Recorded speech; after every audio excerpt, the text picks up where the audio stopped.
Olá, bom dia, boa tarde, boa noite. Como tem passado? Tudo bem? Eu sou o pastor Gesiel Guzmão e estou aqui para refletirmos nos personagens anônimos da Palavra de Deus.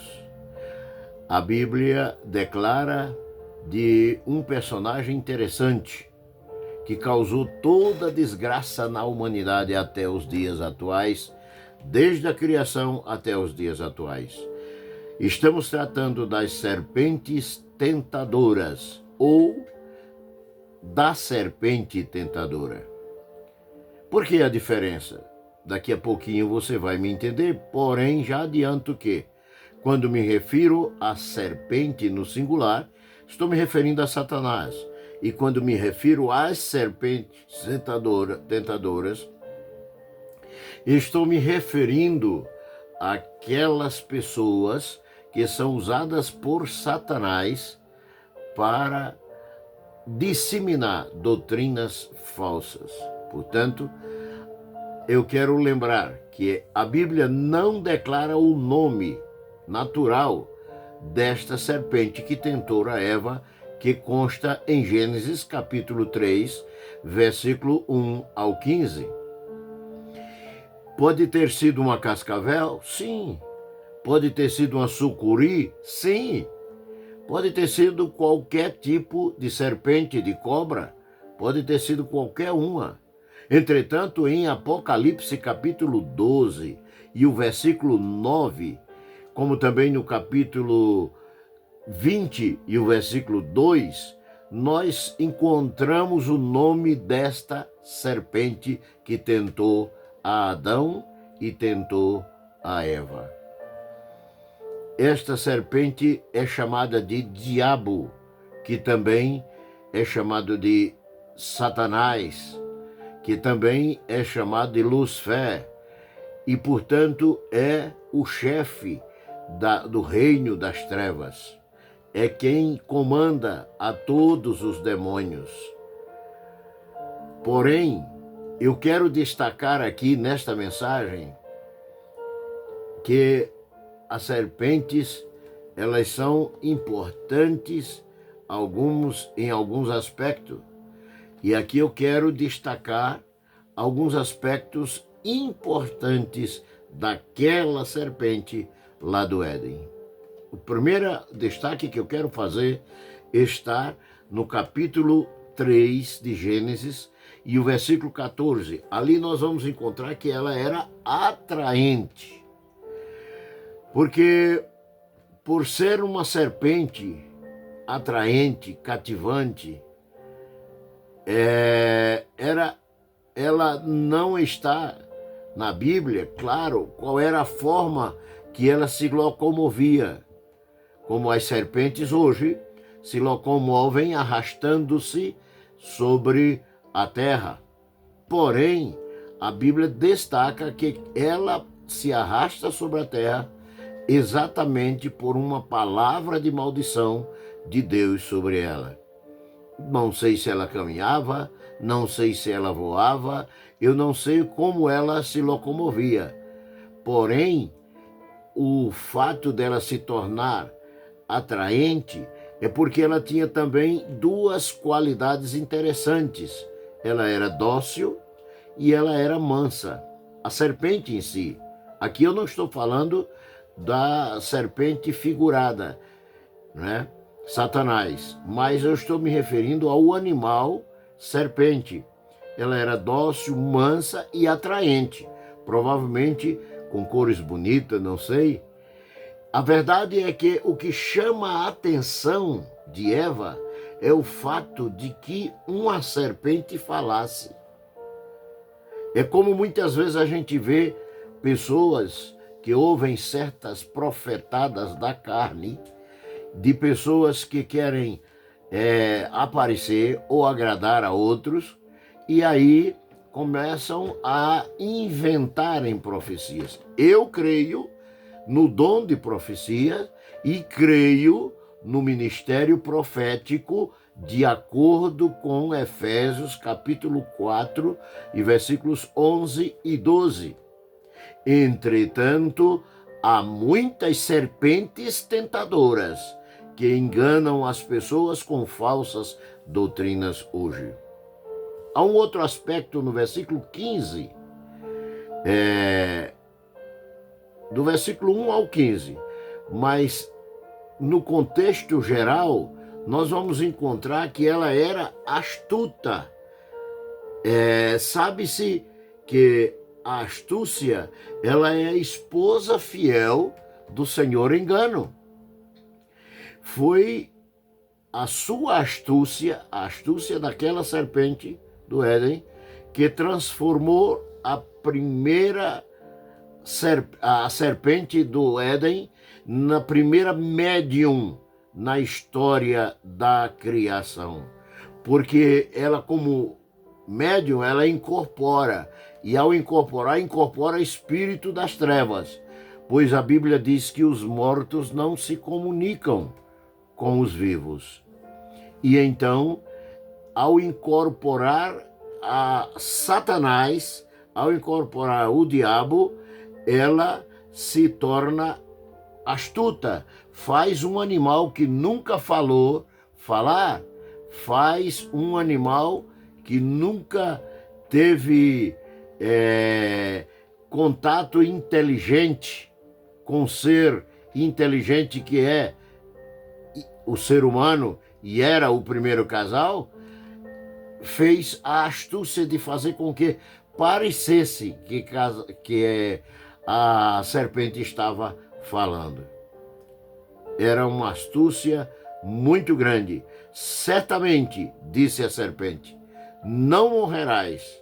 Deus disse que você ia morrer se comesse da árvore da ciência do bem e do mal, e Eva acrescenta a palavra de Deus.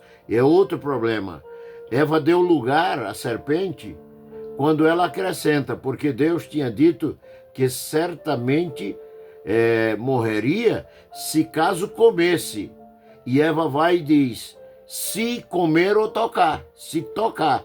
Deus não disse que não podia tocar, triscar no fruto da árvore da ciência do bem e do mal, mas não podia engolir, não podia tragar, não podia comer. A expressão de Deus é, certamente morrerás. Satanás seduziu o primeiro casal pelo desejo do poder. Há um dos problemas mais sérios na vida dos cristãos de um modo geral, e especialmente dos líderes, é o anseio pelo poder. O poder pelo poder, seja na igreja e seja nas autoridades civis, militares, seja no poder executivo, legislativo ou judiciário, ao ponto de atropelarem outros poderes. Então, o desejo de ser poderoso fez com que Adão e Eva pecassem.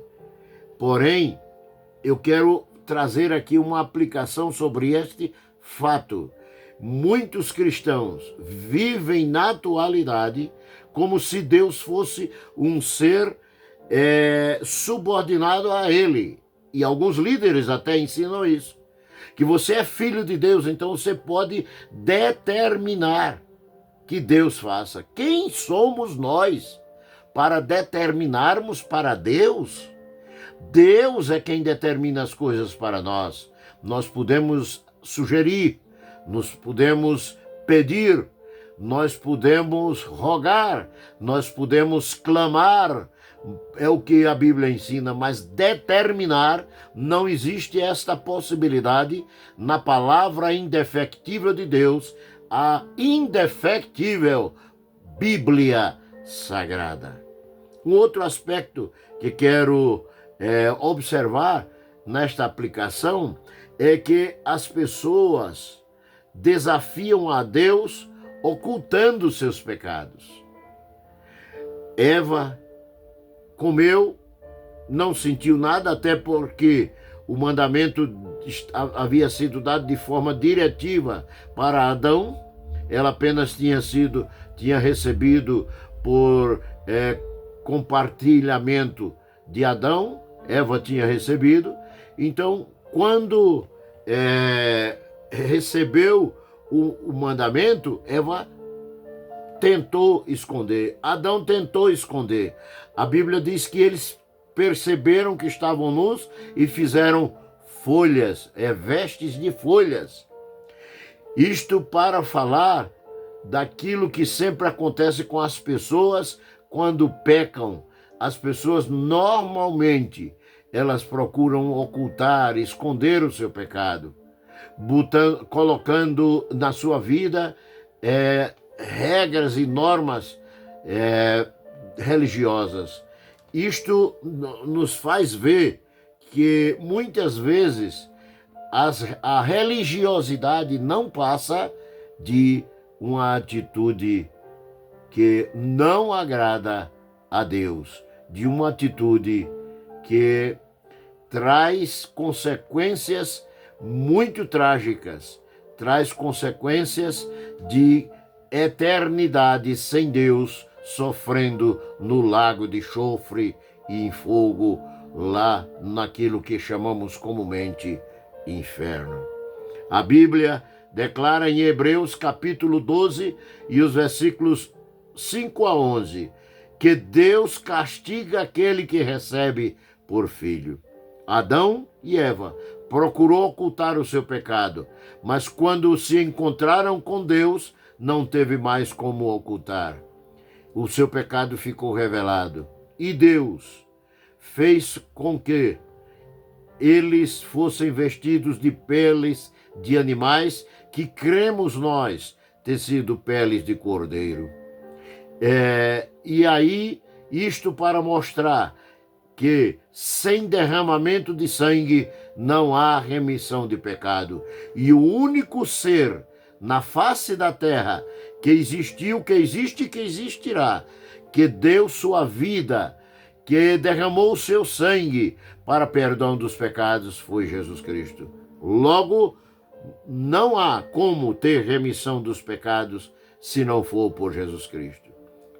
Eu quero concluir dizendo que muitos de nós vivemos como se Deus nos falasse através de certas cobras, de certas serpentes, que são os falsos mestres, os falsos profetas, que ensinam coisas que a Bíblia não diz, ou pegam versículos isolados fora do contexto, ou fora da sua interpretação correta, e ensinam como forma de doutrina. Tenhamos cuidado com os ventos de doutrinas que aparecem por aí. Tenhamos cuidado, porque não passam de serpentes tentadoras. Que Deus, o Pai, em Cristo Jesus, no poder do Espírito Santo, abençoe a tua vida, hoje e sempre. Amém. Amém.